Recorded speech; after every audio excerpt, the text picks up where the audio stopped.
the cold winter of 259 BCE, a child was born into uncertainty, unaware of the world he would one day rule. From the moment he opened his eyes, his life was wrapped in whispers, doubts, rumors, and silent politics. Whispers questioned his bloodline. Some claimed he was not truly royal, and those doubts clung to him from his first breath. The palace halls were not filled with warmth, but calculation. Young Longwei watched. He listened. He learned, observing the ambitions and weaknesses of those around him. At 13, Zhao Longwei became king in name, but not in power. The ministers believed a boy could be shaped, or removed if necessary. Behind the mask of obedience, he gathered loyalty Tolna, patiently waiting. At 22, he made his move. Arrests followed, and blood marked the stones. For the first time, he ruled alone. Not through inheritance, but through elimination. China was a battlefield disguised as civilization, kingdoms clashing in endless pride. Where others saw rival states, he saw fragments of a single empire waiting to be assembled. One by one, the kingdoms fell. By 221 BCE, all stood beneath a single ruler.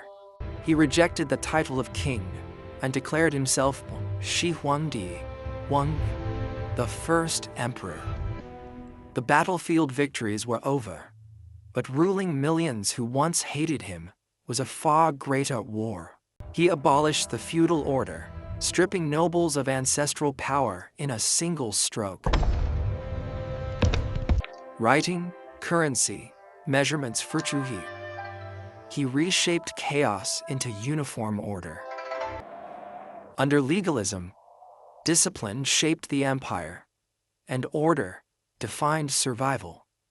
The empire moved like a machine, efficient, disciplined, and ruled by fear.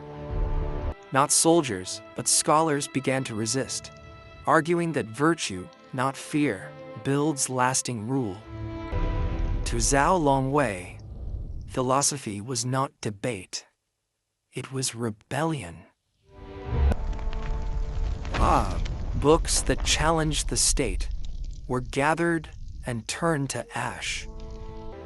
Those who protested were punished, and the intellectual heart of the empire fell silent. The empire looked calm, but buried resentment waits patiently for air. To secure the northern borders, Zhao Longwei ordered walls that would become legendary, built by countless exhausted hands. Hundreds of thousands toiled under brutal conditions, exhaustion and punishment a daily reality. Roads sprawled across the empire, connecting every corner directly to the capital Clund, veins of control. An underground city guarded by clay soldiers, the Furlong, his eternal army to protect him beyond death. As evening settled over the capital, the city reflected the vision that shaped its rise. He had conquered kingdoms, but death was an enemy he could neither exile nor execute. He summoned alchemists and mystics, seeking elixirs from sacred mountains and distant seas. In his search for eternal life, he consumed elixirs that may have slowly poisoned him. Beneath the earth, an eternal army waited, built to guard him in the afterlife. His empire stood strong, but when a system depends on one breath. During a grand inspection tour, the unstoppable emperor could barely stand.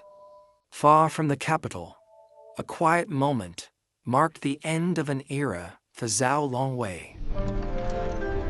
His ministers concealed his death, masking decay as the imperial procession continued toward the capital. Letters were forged, alliances reshaped font, and a weaker son placed upon the throne. When news finally spread, suppressed resentment erupted force, and the silence he enforced shattered overnight. The successor lacked the fear and authority that once held the empire together.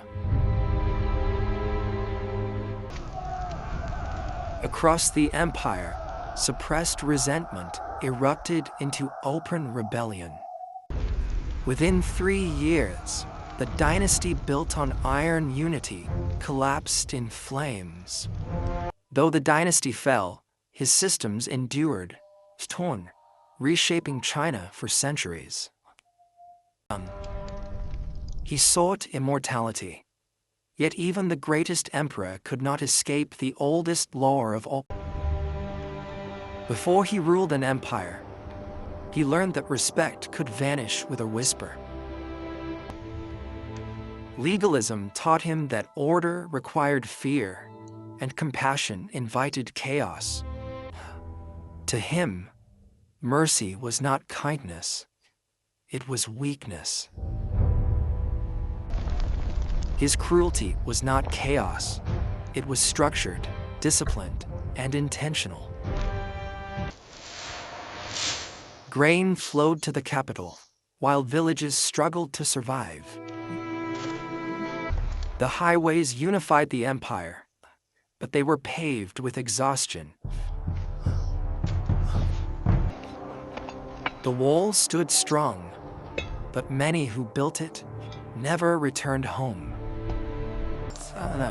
The empire functioned efficient, powerful, unforgiving. Pain suppressed does not disappear. It waits. The rulers who followed condemned his cruelty and blamed him for the dynasty's fall.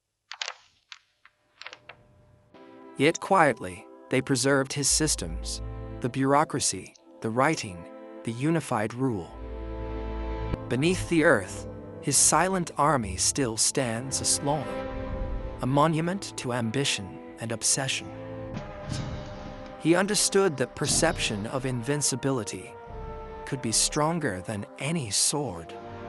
The emperor who commanded millions now leaves behind only an empty throne. Beneath the earth, his silent army still stands forgotten, guarding a ruler who could not defeat death. When fear disappeared, the empire he built could no longer stand. He sought immortality through power, but found it through memory.